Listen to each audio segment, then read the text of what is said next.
하고 여러분, 주안에서 한 주간 동안도 평안하셨는지요? 이곳 시카고는 아직 좀 날씨가 추워서 봄을 느끼기에는 좀 멀었던 그런 날씨인 것 같습니다. 여러분들은 어떻게 지내고 계시는지 궁금합니다. 여러분이 토론방에 쓰신 글들을 보면서 이제 한인교회가 소멸할 것인가 생존할 것인가에 대한 많은 이야기들을 나눠주셨는데, 특별히 통계들을 이용해서 구체적인 수치들을 가지고 이야기한 것 참 보기가 좋았습니다. 왜냐하면 우리가 통계적으로 분석하기보다는 그냥 들어왔던 이야기로 그렇게 우리 이야기를 발전시키기 때문에 근거를 확인하는 게 가장 중요합니다. 나의 논리를, 나의 논지를 이끌어가고 그것을 지지해주는 그런 통계 자료들을 여러분 자세히 찾아보시면 많은 것들을 볼 수가 있습니다. 그래서 13번째 미래 미주 한인의 한인교회의 도전, 특별히 오늘 이 시간은 교회들은 어떻게 될 것인가에 대한 자료들을 좀 찾아보면서 여러분들과 함께 생각을 나누도록 하겠습니다. PPT 보겠습니다.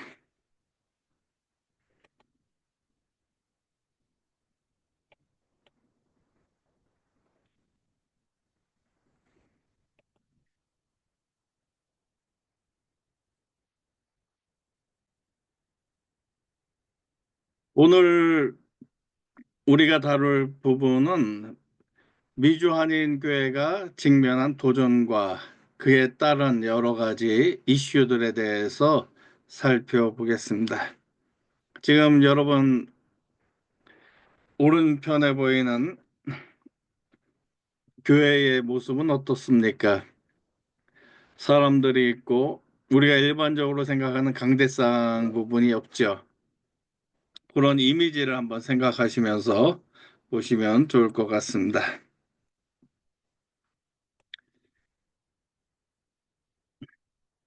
미주 한인교회는 1903년부터 시작된 한인 이민자들의 신앙과 공동체 생활의 중심지다라고 우리가 볼 수 있습니다. 초기 이민은 1903년으로 시작되고 하와이에서 사탕수수 농장에서 일하며 정착했다. 그러면서 이제 이 부분에 대해서 이제 한인교회 설립을 그 교단마다 다르게 좀 보는 내용들이 있어서 한인교회 설립을 어떻게 하느냐, 하와이에서부터 시작하느냐, 본토에서 그렇게 시작하느냐로 그렇게 연도가 좀 바뀌는 걸 볼 수 있습니다. 그래서 이 하와이 첫 교회는 1903년 이민 가자마자 바로 교회를 설립했다. 그래서 그리스도 연합 감리교회가 설립되었다. 왜 그런가 하면 하와이로 이주한 이민자들의 대다수가 감리교 교인들이었고 감리교 선교사의 도움으로 하와이에 정착했기 때문에 연합감리교회가 생겼고요. 그다음 이제 1904년 또 1905년 6년 이야기 나오는 게 샌프란시스코 상양 한국인 연합 감리교회에 있고 나성 한인 연합 장로교회에 있고 뭐 이런 부분들 자세히 우리가 볼 수 있습니다. 이쪽에 보면 더 구체적으로 1904년에도 연합감리교회가 LA에 세워졌고 보시면 하와이에 14개 교회가 설립됐다. 그러면서 이런 그 교단의 역사가 다르기 때문에 그걸 통합하고 하는 노력이 좀 더 필요하다고 생각이 됩니다. 그러면서 이제 미주 한인교회의 대표적인 역할을 우리가 보면 커뮤니티 중심이다라고 해서 예배 장소를 넘어서 한인 커뮤니티의 사회적 문화적 중심지의 역할을 했다.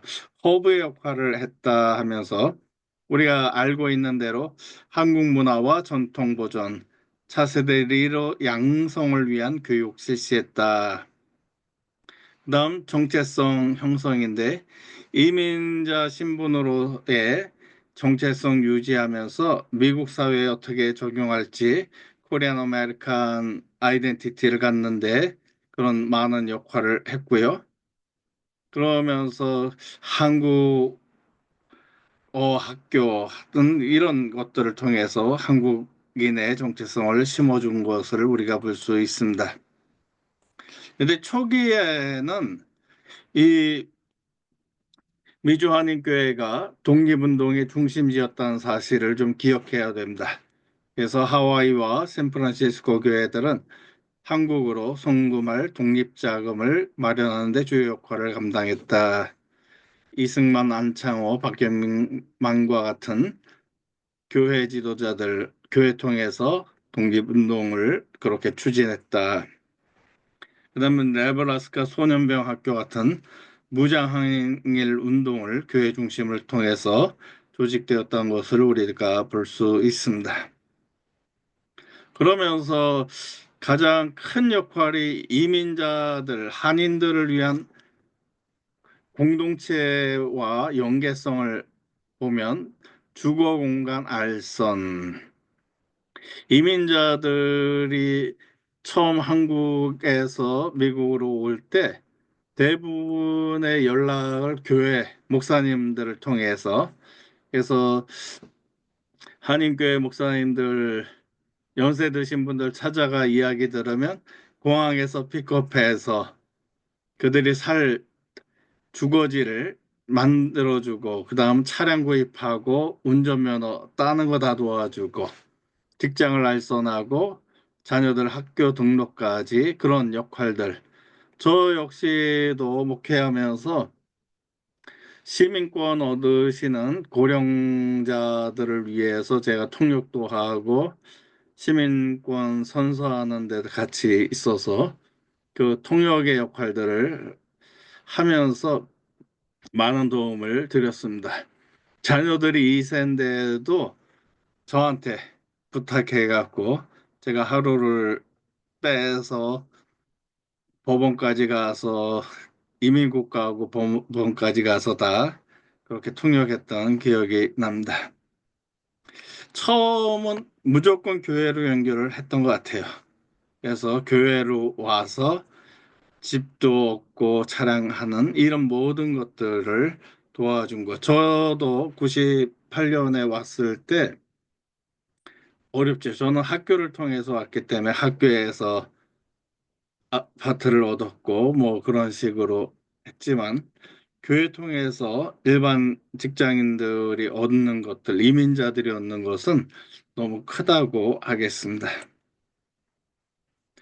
그러면서 이민의 물결은 65년 이민법 이후가 가장 했고, 그전에는 이제 국적별 포로 제도가 있어서 이민 올 수 있는 게 한정됐는데, 이제 가족 재결합, 그다음 전문직 종사자 우선 입법안이 도입되었고, 그로 인해서 1965년 이후에 이민자가 급증했고, 이민자가 급증하다 보니까 교회가 확장되고, 다양한 배경의 신도들이 증가하게 되고, 그다음 사회적 역할이 확대되었다는 것들을 우리가 살펴볼 수 있습니다.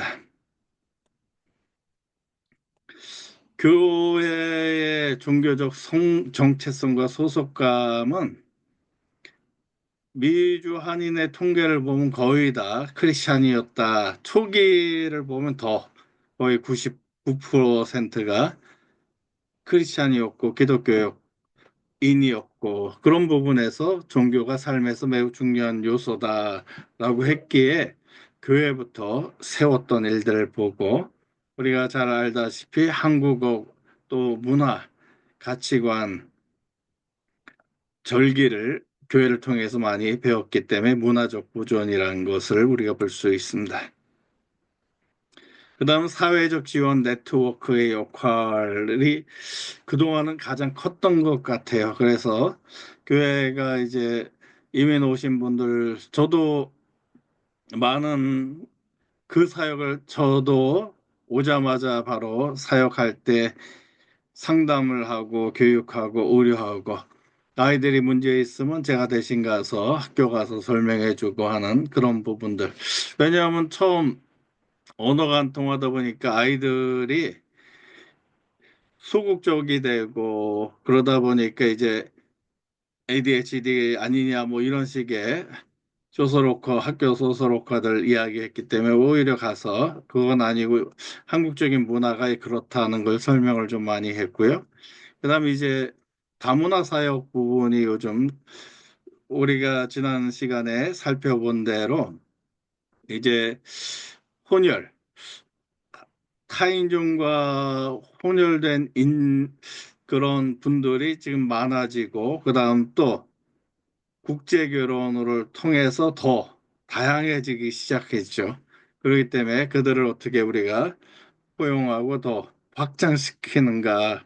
그래서 다문화 교회들 가보면 한국인도 있지만 다른 인종들도 많이 있고 저희 교회도 미국 분이 매주 오셔갖고 설교 들었고 근데 한국말을 잘 알지 못하고 해서 너 왜 오냐 그랬더니 그렇게 얘기를 하더라고요. 한국 교회는 뭔가가 있다. 그걸 우리는 이제 정의라고 표현하는데 자기가 뜻은 잘 몰라도 앉아 있으면 그냥 푸근하다. 그리고 끝나고 나서 밥 주는 게 너무 좋다. 그러면서 한국 음식 이렇게 먹을 수 있어서 좋다 또 이야기했던 기억이 납니다. 그러면서 좀 자세히 교회들의 역사를 살펴보면 2001년 교회 수가 3,400개 이상이었다. 그렇게 이야기하고 한 교회당 교인 수가 약 300명 정도 그렇게 되고 그리고 1965년 이민법의 변화로 인해서 1970년대, 80년대가 아주 교회의 주요 성장 동력의 그런 성장 시기였다라는 것을 우리가 알 수 있습니다. 그러면서 살펴보면 대도시 중심으로 그렇게 이민자들이 많고 그다음에 소도시 다문화교회 이런 형태의 특징 그다음은 이제 2세들 중심으로 시작된 이제 영어권교회 또 영어를 배우기 위해서 1.5세대들하고 2세대가 같이 만들어가는 영어권교회식의 그런 분포와 특징을 우리가 좀 볼 수 있습니다. 그럼 이제 한인 크리스천 커뮤니티의 주요 교파를 잠깐 보면 장로교가 가장 크겠죠. 그래서 미주 한인 예수교 장로회, 해외 한인 장로회, 대한예수교 장로회, 미주 합동 총회, 뭐 미국 장로교 총회가 있습니다. 그다음 감리교는 KUMC하고 대한 기독교 감리회 미주자치연회라고 해서 감리교들도 있고 침례교 미주남 침례회 한인교회 총회도 있고요. 미주성결교회도 있고 하나님의 성회 그다음 뭐 성교 CNMA 한인총회 등 다양한 교파와 교단이 존재합니다. 그러나 대부분이 한인교회들은 다 거의 보수적으로 생각하시면 될 것 같습니다. 교단 교파의 교리의 차이보다는 다 일반적으로 보수적이다라고 우리가 생각하면 좋겠습니다. 그러면서 요즘은 이제 교단의 중요성이 많이 간과되는데 저희 때는 어쩔 수 없이 자기가 출석했던 교단 신학교가 하고 교단 왜냐하면 저희 동기들 보면 신학교는 다 하나인 줄 알아서 총신대를 가야 할 친구가 장신대에 와서 담임 목사님께 혼났다 한 경우도 그런 이야기를 하는 것. 저에게는 신학교가 그냥 하나인 줄 알았다 뭐 이렇게 이야기하는 친구들도 있었고요. 그러면서 우리가 이제 교단에 대해서 잘 구분 없이 목사님에 따라서 우리가 선택하게 되는데, 이러한 것들 다양성으로 여러분이 보시면서 어떤 것이, 그리고 이제 여러분이 MDB 신학을 공부하다 보시면 이제 교단의 중요성들 보게 될 것입니다. 그러면서 우리가 도전하는 부분이 70년대하고 1980년대는 계속 교회가 성장하다 보니까 그 부분, 이러한 문제들, 세대 간의 갈등에 대한 부분이 좀 없었어요. 성장하기 바빴기 때문에. 그런데 그 1990년대 이후부터 시작되는 게 이제 2세와 3세대 한인들의 한국교회에서의 탈퇴, 이 부분이 가장 좀 탈교 형사, 그래서 침묵의 출애굽이라고 그렇게까지 표현하는 그런 사회학자들이 많이 있었습니다. 그것이 대부분이 문화적 차이였다라는 거고요. 세대 차죠. 그다음 왜 교회가 성장하다가 성장세가 꺾였냐라고 했을 때 재정 문제, 그다음 권력 남용 문제가 시작이 되면서 강압적인 근로 환경과 그거에 대한 비판들이 이제 나오기 시작했기 때문에 이런 부분이 문제가 되면서 교회에 갖고 있던 신뢰도가 깨지는 그런 일들이 생겼습니다.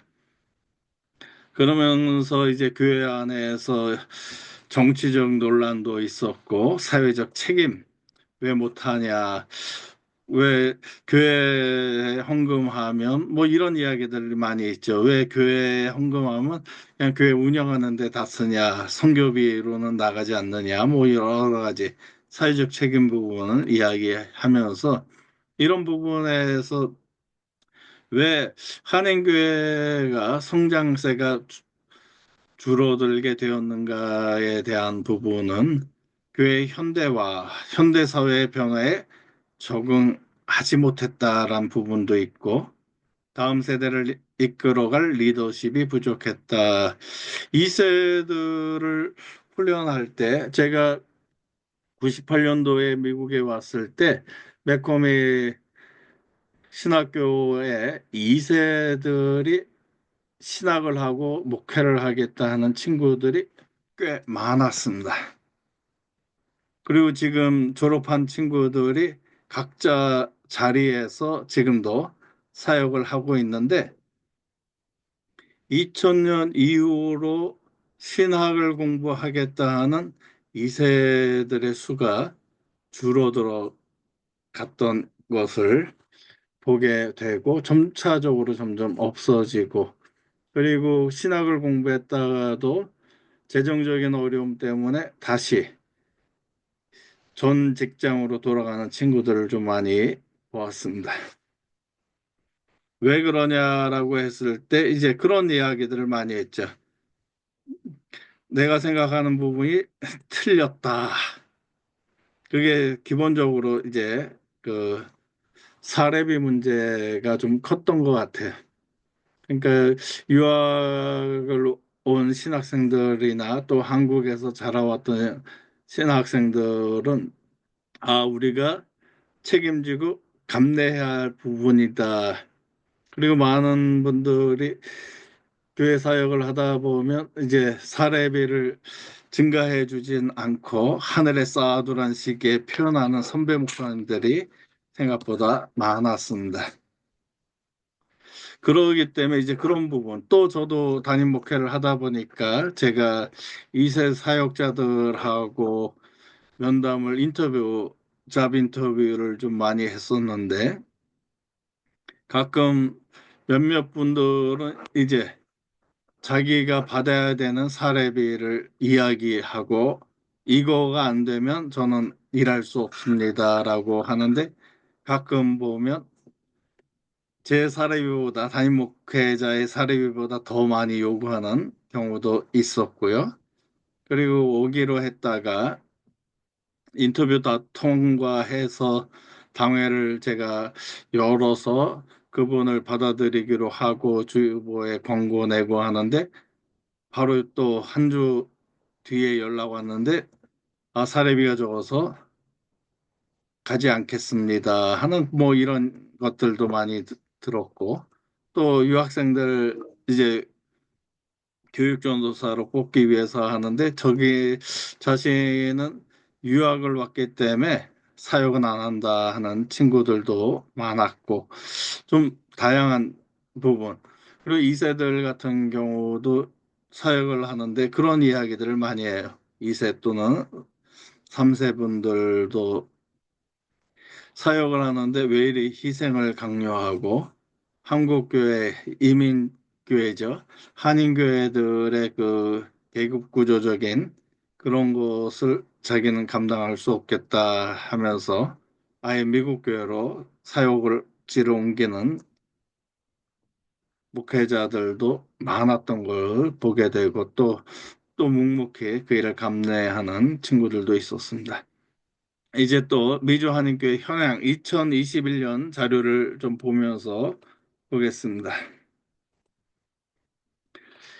2021년 자료를 보면 한인교회 수, 그전 자료들은 한 3천 개 이상이었다라고 하다가 2019년 한인교회 수가 3,456개였고 2021년 2,798개로 감소한 게 658개가 문을 닫은 그런 것을 보면 약 20%의 감소율을 보는데 이 부분은 우리가 통계를 볼 때 좀 조심해야 되는 게 통계를 무조건 다 믿을 수가 없어요.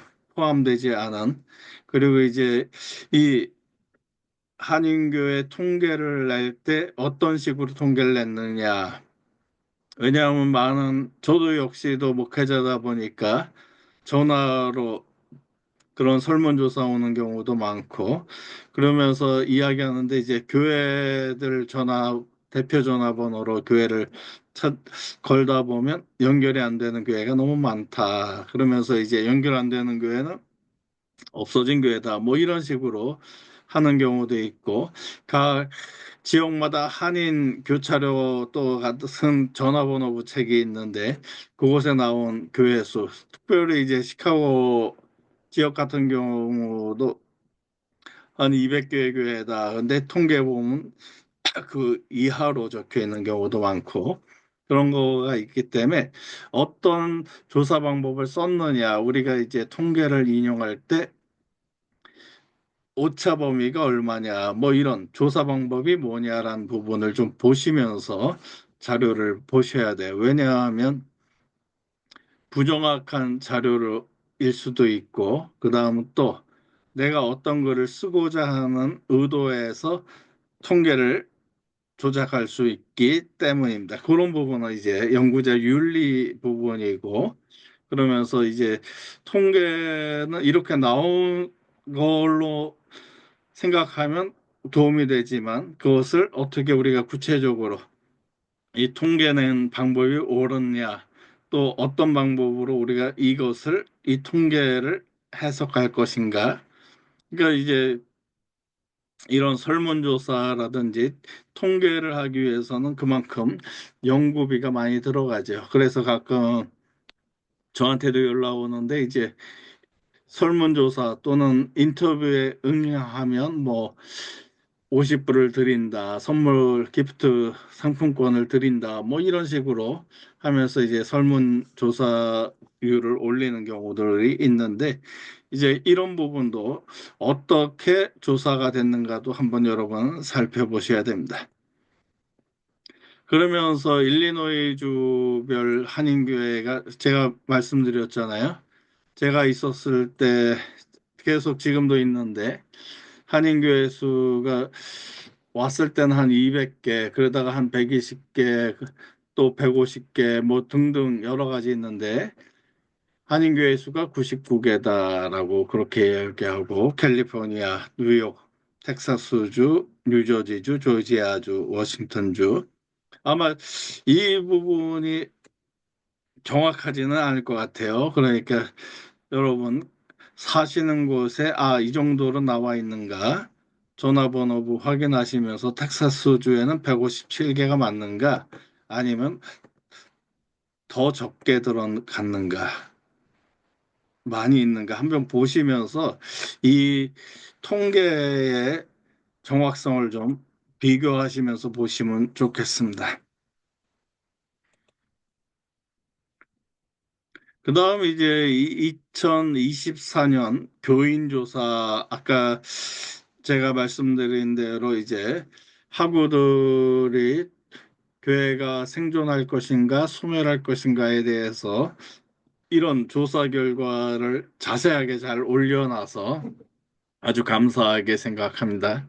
그래서 그 올려진 자료들 여러분 좀 보시면서 특별히 자신이 살고 있는 지역에 이런 통계가 좀 맞는가.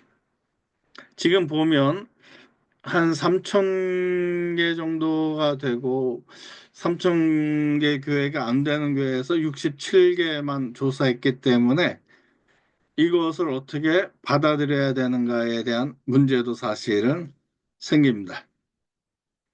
그리고 이 부분이 3천여 개 정도에서 67개니까 아주 퍼센트론 적은 수이기 때문에 이것을 어떻게 신뢰할 수 있을까도 문제지만 그리고 응답수도 1169명이기 때문에 이 조사 결과의 유의미한 결과를 우리가 어떻게 볼 것이냐도 방법에 따라서 좀 달라질 수 있습니다. 근데 우리가 좀 크게 살펴볼 수 있는 것은 LA 지역, 뉴욕 지역, 시카고 지역 그 대도시 중심의 교회와 교인들을 설문조사했다는 것을 우리가 보게 됩니다. 그러면서 여러분들이 읽으실 때 특별히 자신이 살고 있는 지역과 연계해서 그 통계가 맞는가를 한번 좀 깊게 보시면서 하면 좋겠습니다. 그러면서 이제 왜 1970년대, 80년대 이후, 2000년대 이후로 한인교회가 감소하는가? 아마 2025년 통계를 보면 더 좀 차이가 좀 많이 날 것 같습니다. 그때 대다수의 이야기는 이민자 및 유학생 감소다. 요즘 트럼프 정부 일기 때부터 좀 시작돼서 유학생들, 특별히 저희 일리노이 시카고 지역의 신학교에 오는 한인 유학생들만 해도 엄청 줄었고요. 드칼브 지역 같은데 또 유학생들 보면 그 수가 감소하기 때문에 한인교회, 그 지역 교회, 대학교회 중심의 그런 곳은 유학생이 감소함으로 교인 수가 크게 감소하는 경우도 사실 보게 됩니다. 25.5%다. 그 다음은 시대 변화에 대한 교회 적응이 부족했다. 코로나가 터졌을 때도 교회 대응이 부족했다. 그래서 미국 교회, 작은 미국 교회들도 엄청 그 당시에 문 닫은 교회들이 많이 있습니다. 그렇기 때문에 제가 여러분들한테 기독교 교육을 가르치면서 시대 변화, 시대의 흐름을 보는 것을 계속 교육하는 내용보다 더 많이 강조하는 이유가 이런 시대 변화에 대한 교회 적응이 부족할 때 생기는 부정적인 결과가 바로 교회 소멸로 나아가기 때문입니다. 그렇기 때문에 우리가 어떻게 준비하고 나아가는가. 요즘 미국 교회 현황을 봐도 좀 부흥하는 교회들보다 감소하는 교인 수가 감소하는 것들이 많고 미국 교회 가보면 오히려 요즘 재정이 어려워져서 헌금을 강조하는 교회들이 또 많아진 것 같습니다. 네, 계속 보겠습니다. 그러다 보니까 세대의 흐름을 따라가지 못하다 보니까 오히려 신앙 약화 비율, 어려울 때 더 우리가 하나님을 찾고 했다, 뭐 그렇게 이야기하고, 이민자로 어렵게 살다 보니까 하나님을 찾을 일이 많았다. 근데 지금 MZ 세대는 너무 편해서 그렇지 않다, 뭐 이렇게까지 얘기하는데, 그런 건 너무 과하게 해석하는 것이고요. 신앙 약화. 라떼라고 표현을 많이 하는데, 라떼는 이렇게 했는데 왜 안 하느냐. 신앙의 약화는 어쩔 수가 없죠. 점점 시대가 세속화되는 상황 속에서 우리의 신앙이 왜 그런가 하면, 미국의 설문조사를 보면 헌신된 크리스찬이 누구인가라는 그 기준들이 그렇게 우리가 생각하는 만큼, 뭐 저희 때는 일주일에 한 주 5일은 교회 가서 그렇게 사역했던 것 같아요. 제가 한국에서 목회할 때, 또 한국에서 교육전도사로 사역할 때도 저는 주 거의 7일을 교회, 학교, 집 그렇게만 다녔던 기억이 납니다. 그러면서 내가 했던 때와 지금 신학생들의 생각은 좀 많이 차이 나는 부분이 있죠. 왜냐하면 저도 사역하다 보면 사례비 없이 그렇게 교회를 운영하면서 버틴 경험도 있고, 근데 이 세들, 제가 먼저 말씀드린 것처럼 한 친구가 공부도 잘하고 그 전에 미술 선생님이었어요.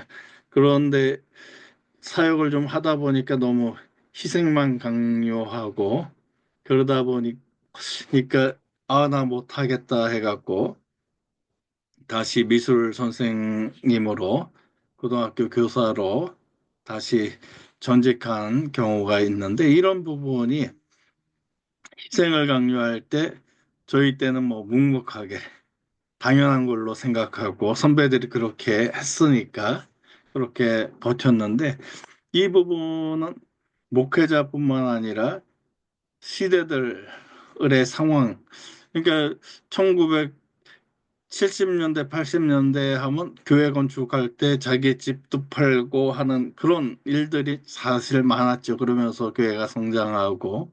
그런데 이제 그렇게 하다 보면 교회 싸움 나고 하면, 내가 교회에 드렸던 헌금 다시 돌려주라는 소송이 시원찮게 요즘 계속 그런 소송까지, 민사 소송까지 나오는 일들을 보면 우리 신앙이 약화된 부분은 분명합니다. 그 다음 가장 큰 부분이 바로 이제 팬데믹 영향이죠.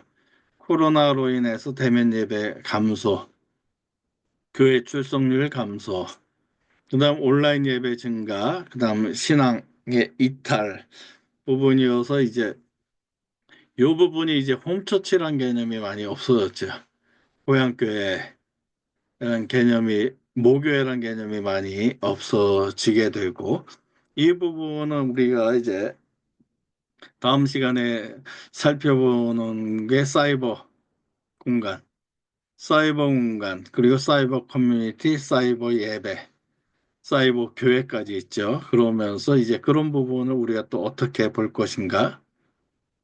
저희도, 저희 교회도 이 팬데믹 때 대면 예배 못 드렸는데, 거의 그래도 저는 항상 예배 시간 온라인 중계를 하면서도 나오실 수 있는 분은 오셔서 예배 드려라, 그렇게 이야기하고, 왜냐하면 뭐 떨어져 앉으면 아무런 문제가 없고 마스크 끼고, 그러니까 이제 저는 그렇게 하고, 그러면서 저는 팬데믹 때 가장 제가 힘들었던 게, 성찬식 저희는 올 때까지 우리는 참자 하면서 그렇게 했고, 또 어떤 교회들은 우편으로 다 성찬식 할 수 있게끔 그렇게 하는 경우도 있고, 그러면서 이 당시에 그런 것을 어떻게 받아들이냐, 온라인 커뮤니티를 어떻게 받아들이냐 하는 이슈들이 참 많았던 것 같습니다. 그리고 온라인 예배 이제 팬데믹 끝나고 교회로 돌아오는 부분에서 출석률이 감소하고 그래서 온 오프라인을 같이 하다 보니까 꼭 교회 갈 필요가 있느냐 하면서 하다 보니까 이제 신앙의 이탈도 나오는 그런 현상을 보게 되고 그런데 저도 갈등했던 부분은 온라인으로 오시는 분이 더 많은 거예요. 금요 예배 드릴 때 출석하시는 분보다 온라인을 키면 온라인으로 예배하는 부분이 느는데 계속 그러다 보니까 참석하시는 분이 적어지게 돼서 제가 훈련 차원에서 신앙은 훈련입니다 하면서 이제 온라인 예배 송출을 끊고 그렇게 예배드렸던 기억이 있습니다. 그러면서 우리가 크게 지금 생각해야 되는 게 세대 간의 괴리. 제가 여러분한테 MZ세대 부분 좀 보라. 그런데 우리가 MZ세대뿐만 아니라 나이 든 세대들의 생각들도 한번 살펴보셔야 되고 그러기 때문에 여러분들이 30대다 그러면 오히려 나이 드신 세대분들의 생각을 좀 찾아보셔서 좀 보시고 내가 좀 나이가 들었다, 꼰대라고 불릴 정도다라고 하면 MZ세대의 생각들을 좀 보시면서 아, 이들은 이렇게 생각하는구나. 또 내가 같은 또래라면 아, 이들이 이렇게 생각하는데 내가 어떻게 그들과 함께 접촉할 수 있는 부분이 어디인가를 좀 찾으셔서 그러면서 그들을 교회로 이끄는 역할을 여러분들이 감당하셔야 됩니다. 근데 가장 큰 문제는 2세대 한인들이 교회 이탈 비율이 지금 80%다라는 사실입니다. 저희도 아이들 때문에 아이들이 사는 곳 주변에 교회를 탐방하기도 하고 같이 가서 예배를 드리는데 좋은 교회 찾기가 쉽지 않은 것 같아요. 장로교회, PCUSA 교회에 들어갔더니 전부 7, 80대더라. 그러면서 대학생인 아들이 그게 앉아있기가 너무 재미없었다. 그렇게 이야기하고 그래서 그 학교 다니는 주변에 예배들을 같이 참석해서 좀 계속 하는데 쉽지가 않은 것 같습니다.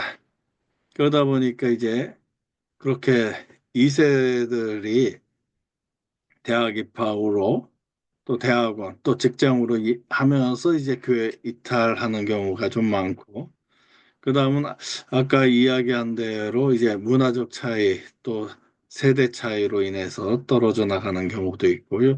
한번 여러분이 살펴보시기 바랍니다. 여러분의 교회는 인구 비율이 어떻게 되는가? 그러면서 이 2024년 교인조사 결과의 의미를 좀 보면 그 교회 성장한다라고 자기가 출석하는 교회는 성장한다가 그래도 57.6% 너무 좋은 성장률이 나왔고 근데 전체 교회를 봤을 때 어떻게 성장하는 교회들이 있느냐 할 땐 너무 떨어지죠. 19.7%. 그러면서 전체 교회는 어떠냐라고 했을 때 54.2%가 전체 교회는 쇠퇴하고 있다라고 그렇게 이야기하고 있다는 것은 저희 시카고 지역만 해도 이제 여러 교회를 다니고 저희 교회 오신 분들이 그런 이야기를 해요. 그래도 이 교회는 젊은 사람들이 있습니다. 자기가 교회를 찾고 여러 군데 가봤는데 전부 60대, 70대 교인이 대다수인 교회가 너무 많았다. 그렇게 이야기하시는 분들도 많았습니다. 그리고 이제 이 부분을 우리가 어떻게 봐야 되는가 하면 자기 교회, 모교에 대해서 자기 고향교회, 홈처치에 대해서는 그래도 좋게 응답하려고 하는 그런 것도 있기 때문에 이 라인에 감춰진 그 속뜻도 여러분이 한번 잘 깊게 보셔야 되고요. 그러면서 이제 대다수가 왜 쇠퇴하느냐라고 했을 때 대부분이 성도들이 교인들이 이야기하는 게 이민자가 유학생이 감소됐다 25.5%. 저도 볼 수 있는 게 타 지역은 증가한 곳도 있지만 시카고 지역 같은 경우는 계속 인구들이 감소하는 그런 한인들의 수가 감소하는 것들을 저도 눈에 보고 제가 신학교만 확인해도 제가 다닐 때는 한 학교에 한 20명 이상의 한인 학생들이 있어서 함께 테니스도 치고 족구도 하고 뭐 이런 일들이 가능했는데 요즘 학교 가끔 찾아가서 보면 한인 학생들 한 두세 명 정도 있을까 말까 할 정도의 그런 차이들을 좀 보게 되고요. 우리가 아까 이야기한 대로 보면 교회 적응이 부족하다, 세속화가 너무 됐다, 신앙이 약해졌다. 그런 이야기들은 계속 반복되는 것 같습니다. 그러면서 세대 간의 소통 문제인데 그런 이야기들을 많이 해요. 제 경험들인데 이 세들을 보면 그런 얘기를 합니다. 한인교회 오면 무조건 인사해야 되는 게 싫다.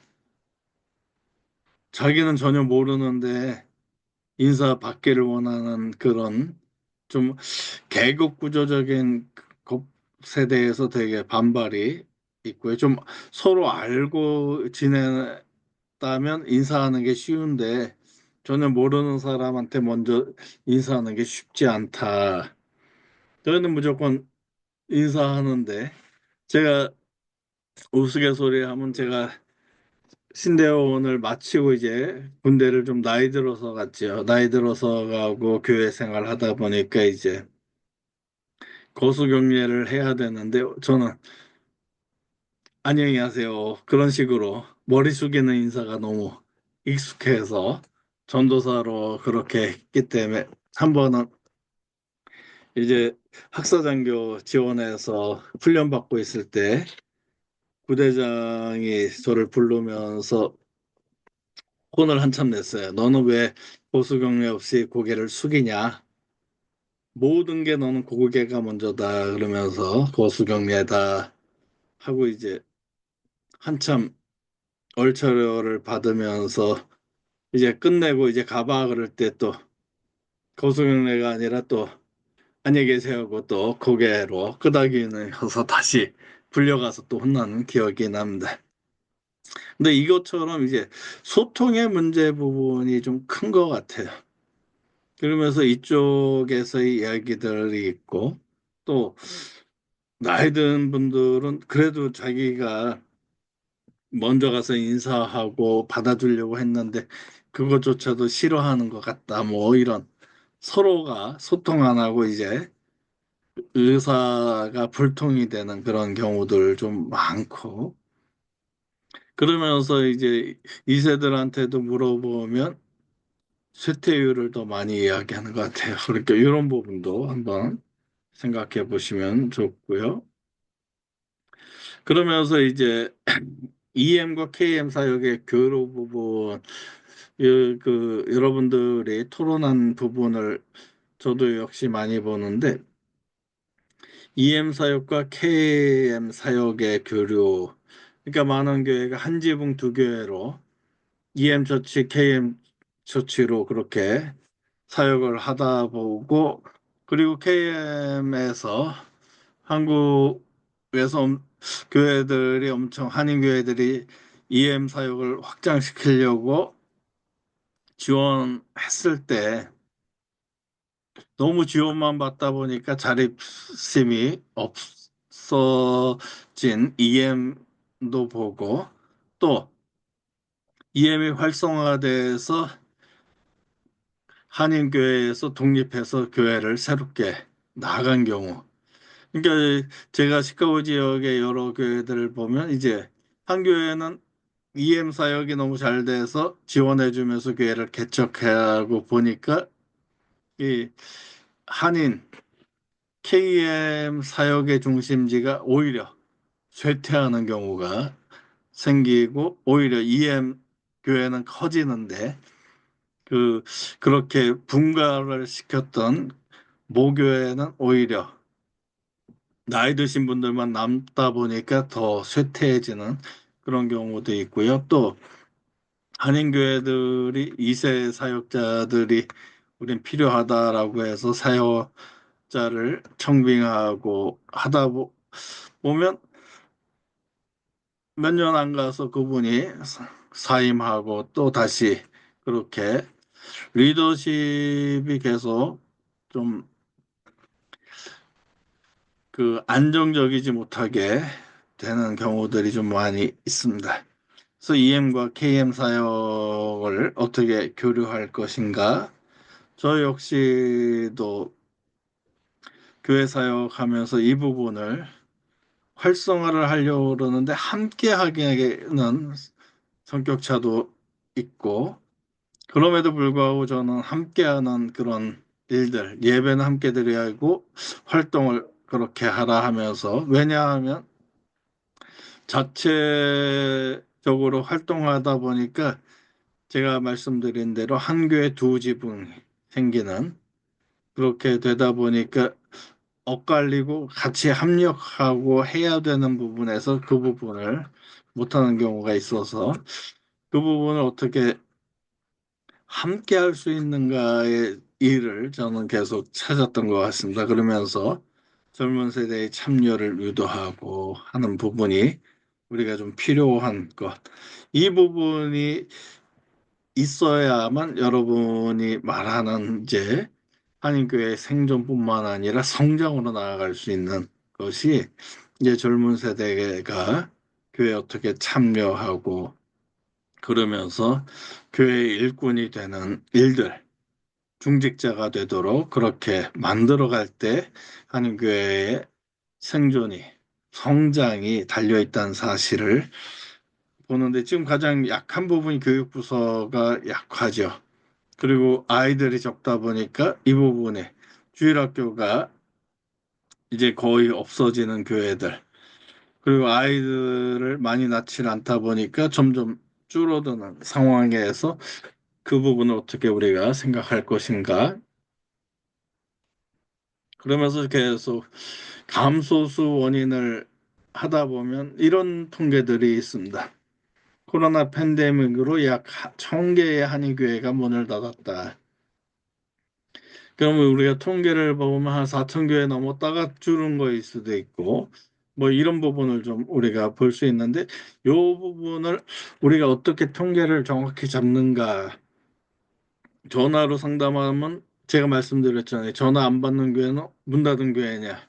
그것도 아닌데 그렇게 하는 경우도 있고 그리고 광고가에 나오는 전화번호부 각 주마다 나오는 그 전화번호부에서 교회들 수를 세는 경우도 있고 근데 저 역시도 마찬가지예요. 교회 이름이 있어 전화해보면 전화 통화가 불통이 되는 경우도 많고 이 부분이 좀 팬데믹 기간 동안 한인교회뿐만 아니라 전체 교회들 수가 많이 문 닫았고 가다 보면 이제 교회 문 닫은 교회들 가끔 지금도 보게 됩니다.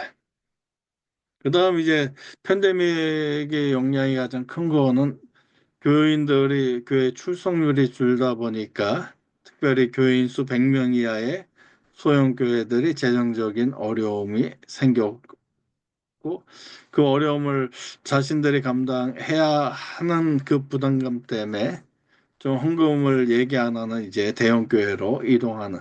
그래서 팬데믹 때 대형 교회로 그렇게 많이들 이동한 것을 보게 됩니다. 그다음에 가장 중요한 것은 이민자 수가 감소하는 건데 통계를 보면 거의 비슷한 것 같아요. 근데 주마다 이 차이가 좀 크게 다른 것 같습니다. 그다음은 이제 신앙의 차이로 인한 교회 이탈이 있다는 것. 그전에는 제가 말씀드린 대로 교단이란 것이 좀 강해서 장로교 출신이면 장로교로, 감리교 출신이면 감리교로, 뭐 이런 식으로 하는데 요즘 젊은 세대는 그런 교단 소속의 개념이 없기 때문에 내가 좋아하는 교회로 그렇게 이동하는 부분이 좀 많이 생겼다는 것이고요. 일단 정통적인 방식에 머물러 있는 교회들은 젊은 세대들의 관심을 끌지 못한다라는 부분 계속 지금 반복되는 내용입니다. 그러면 이러한 상황에서 우리가 좀 어떻게 나아갈 수 있는가라고 볼 때 가장 부분은 이제 코리안 아메리칸의 개념보다는 물어보면 아메리칸이라고 이야기를 많이 하죠. 나의 정체성은 아메리칸이라고 이야기하면서 한인 코리안 아메리칸 부분이 좀 많이 약해지는 경우가 있는데 요즘 다시 K-팝, K-푸드, K-드라마를 통해서 이 부분은 좀 더 저희 아이들도 보면 K-드라마 너무 좋아하고요. 그러면서 한국말 더 많이 배우고 이제 그런 부분도 있기 때문에 좀 정체성은 오히려 좋아지는 것 같습니다. 제가 보기에는. 근데 계속 1990년 또는 2000년대, 90년 후반부터 2000년대에 침묵의 탈출이란 부분이 사일런스 엑소더스란 부분이 이제 사회학자들, 특별히 2세 중심의 사회학자들이 이제 이런 이야기들을 하기 시작을 했고 그러면서 2세대 교회의 이탈이 증가되고 그러면서 하다 보니까 교회 지속 가능성, 신도수의 감소 부분을 우리가 보게 됩니다. 이 부분 우리가 잘 알다시피 세대 간의 괴리고 세대 간의 요구가 서로에게 불일치하다는 부분이고요. 한국 전통과 한국어 중심의 예배, 그리고 사회적 허브 역할을 기대하고 위계적 교회 구조 선택, 수평적이고 참여적인 교회 구조. 그러니까 저도 이 부분을 예배할 때 한국말하고 영어하고 또 한국말하고 영어 자막을 넣기도 하고 뭐 여러 가지 방법을 썼는데도 쉽지 않았던 것 같습니다. 그러면서 이것을 어떻게 함께 연결시킬 것인가.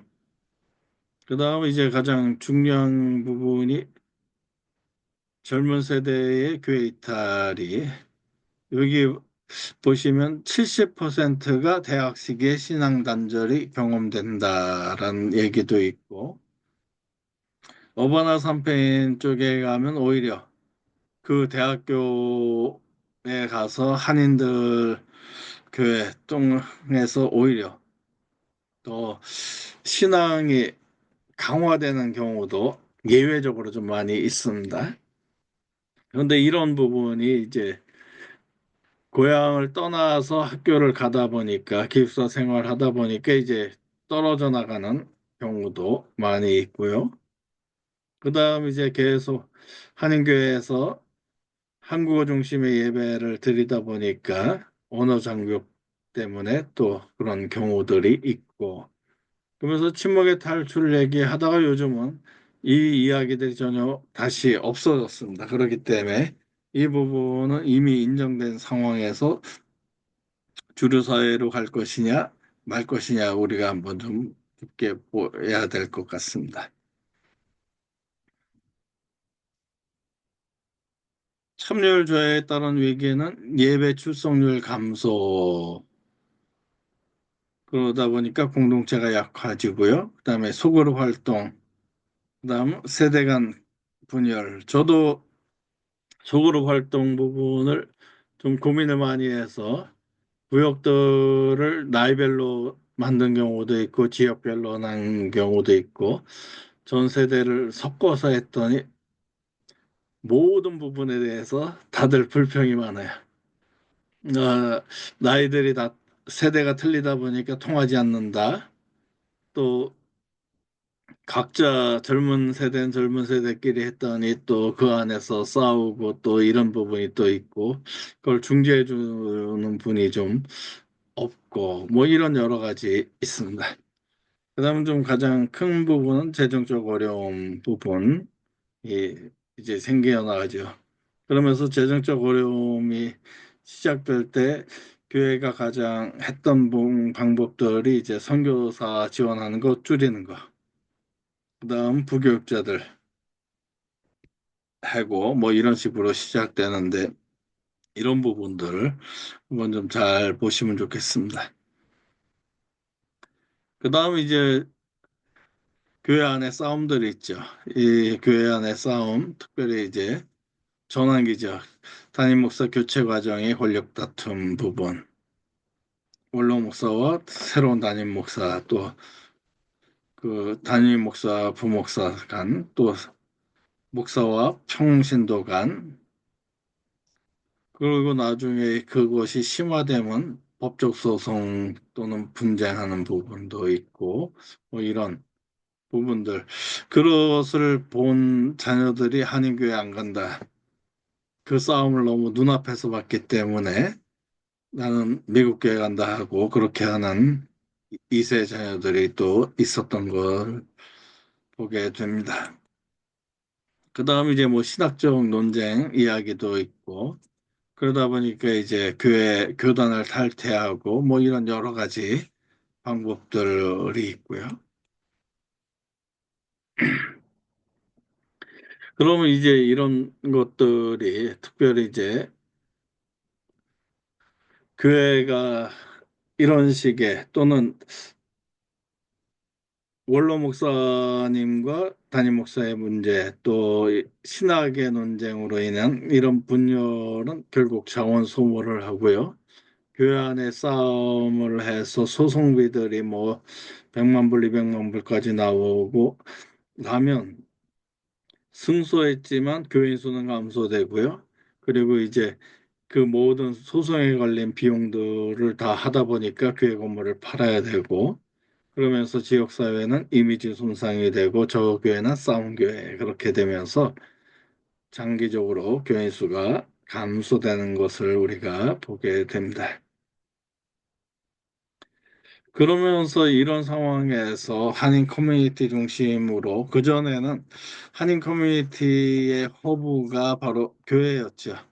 근데 이제는 교회에서 그전에 해왔던 역할들 요즘 한인사회복지에서 다 하죠.